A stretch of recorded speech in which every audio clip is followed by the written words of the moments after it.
Terima kasih Anda masih bersama kami. Bagi Anda yang baru saja bergabung, kami hadirkan kembali 3 berita utama hari ini.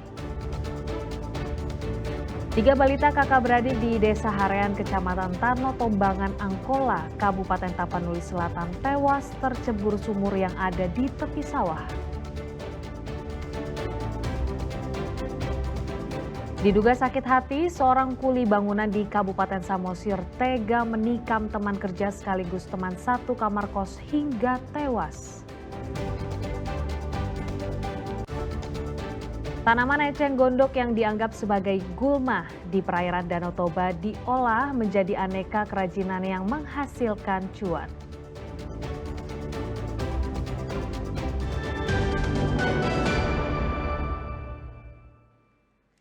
Tanaman eceng gondok yang selama ini dianggap sebagai gulma dan mengganggu pemandangan di perairan Danau Toba ternyata bisa menghasilkan cuan. Bagi warga di Kabupaten Samosir, eceng gondok diolah menjadi aneka kerajinan sehingga dapat membangkitkan ekonomi warga. Selama ini wajah perairan Danau Toba terganggu oleh pemandangan eceng gondok. Berkembangnya eceng gondok di Danau Toba merusak ekosistem sehingga sulit dikendalikan. Eceng gondok pun seakan menjadi musuh bersama.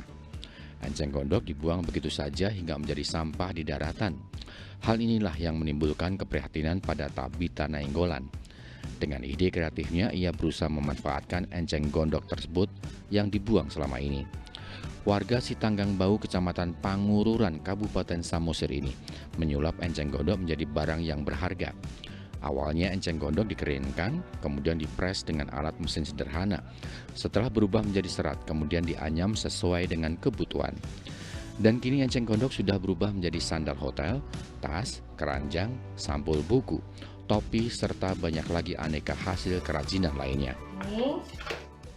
Ini ada topi, ada juga bentuk kotak. Ini bisa digunakan juga seperti kotak ulos gitu. Karena ini memang ada yang order. Ada untuk tempat Alkitab cover book, ini sesuai dengan ukuran. Cover book. Iya. Ini nanti Bu? Iya. Oh iya, tepat ya, bagus loh. Pas dia posisinya ya. Iya Pak. Macam-macam Pak, ini juga ada kayak kotak-kotak gitu Pak. Iya, iya. Ini. Jadi memang ini proses pembuatannya semua beda-beda Pak. Beda-beda ya Bu Iya. ya? Kalau untuk pembuatan cover book, karena ini eceng gondok itu kan dipipihkan dulu, setelah itu dianyam, membentuk tikar supaya jadi bisa polanya. Tapi kalau untuk jadi kayak keranjang seperti ini, yang seperti 3 dimensi ini tidak perlu dipipih, langsung dianyam sesuai dengan polanya ataupun malnya.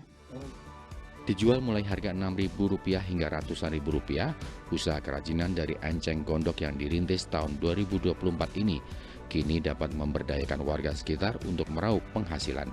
Terendah sendal hotelnya, ini harganya 6.000. Nah, jadi kalau topi seperti ini kurang lebih ini kami jual 50.000. Dan seperti ini, keranjang yang seperti ini kami jual 100.000. Nah, ini tersedia juga di Instagram kami ada. Tabita Nainggolan menjadi teladan warga Toba yang peduli dengan lingkungannya. Bukan hanya mengeluh atas kerusakan alam yang terjadi, tetapi nyata berbuat sesuatu untuk memperbaiki lingkungan Danau Toba yang dicintai. Yan Asmara melaporkan dari Kabupaten Samosir. Jutaan orang di bumi kini memeluk agama Islam. Perjalanan agama Islam dimulai dari tempat kecil di sebuah gunung di Mekah, Arab Saudi. Tempat itu bernama Gua Hira, di mana ayat Al-Quran pertama kali diturunkan. Simak laporan berikut.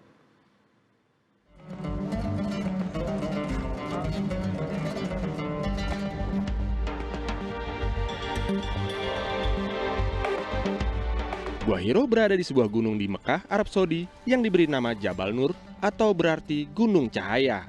Lokasinya berada 6 km dari Masjidil Haram. Untuk sampai ke Gua Hira hanya ada satu cara, yaitu berjalan kaki dari kaki Jabal Nur. Nah, saat ini tuh masih pukul sekitar jam 2:30 pagi. Tapi lihat, udah banyak banget pengunjung lain juga yang akan naik ke atas subuh-subuh seperti ini. Karena ngejarnya adalah untuk nanti melihat matahari terbit. Katanya indah dari atas. Peziarah hanya diperbolehkan mendaki ke Gua Hira dari pukul 4 sore hingga jam 11 siang saja. Dan betul, malam hari adalah waktu paling cocok naik ke Gua Hiro. Salah satu alasannya menghindari panas terik kota Mekah. Jalanan menanjak menjadi tantangan peziarah. Butuh fisik yang baik untuk bisa sampai ke atas. Gua Hiro berada di ketinggian sekitar 600 meter. Meski baru mendaki sebentar sudah cukup menguras energi. Semangat saya mengalahkan rasa lelah. Rasa ingin tahu melihat langsung Gua Hiro menjadi bahan bakar. Bukan hanya saya, tapi para peziarah lain. Semakin mendekati Gua Hiro, semakin sulit juga saya melangkah. Selain jalanan yang juga semakin curam, di sekitar Gua Hiro sudah dipenuhi oleh peziarah. Setelah sabar berdesakan, saya pun akhirnya sampai di area Gua Hiro. Ya, tadi saya sudah jalan sekitar lebih dari 1 jam. Akhirnya saya sudah dekat dengan Gua Hiro. Dan ini adalah lokasinya. Dan terlihat memang saat ini tuh antriannya cukup panjang sekali untuk bisa masuk ke dalam Gua Hiro. Dan disinilah wahyu pertama turun dan dimulainya perjalanan kenabian dari Rasulullah Muhammad SAW. Takjub. Dari ruangan kecil yang tertutup batu besar inilah suara kebenaran itu dimulai. Rasulullah pertama kali menerima wahyu di usia 40 tahun. Dan di gua inilah turun 5 ayat pertama surat Al-Alaq. Ya, sambil merenungi perjalanan Nabi, saya berdiam sejenak menikmati indahnya matahari terbit menyinari kota Mekah. Cahaya ini juga menjadi tanda saya harus segera turun dari puncak Jabal Nur agar tidak terkena panasnya matahari. Lalu, pesan apa yang bisa diambil dari peziarah saat berkunjung ke Gua Hiro? Jadi Gua Hiro itu tempat ziarah belaka. Tidak ada di dalamnya itu bagian dari ritual ibadah haji. Dari gua yang sempit itulah agama baru lahir, yaitu agama Islam yang mengubah dunia, mengubah peradaban. Maknanya adalah bahwa kebesaran Islam yang sekarang kita rasakan itu dimulai dari ruang yang sempit itu. Maknanya adalah bahwa untuk mencapai kebesaran, untuk mencapai kemuliaan, itu harus ada perjuangan. Berkunjung ke Gua Hiro menjadi perjalanan spiritual luar biasa. Banyak makna yang bisa diambil dari sini, meski hanya melihat sebuah gua kecil di antara bebatuan. Nabil Abiasa melaporkan dari Mekah, Arab Saudi.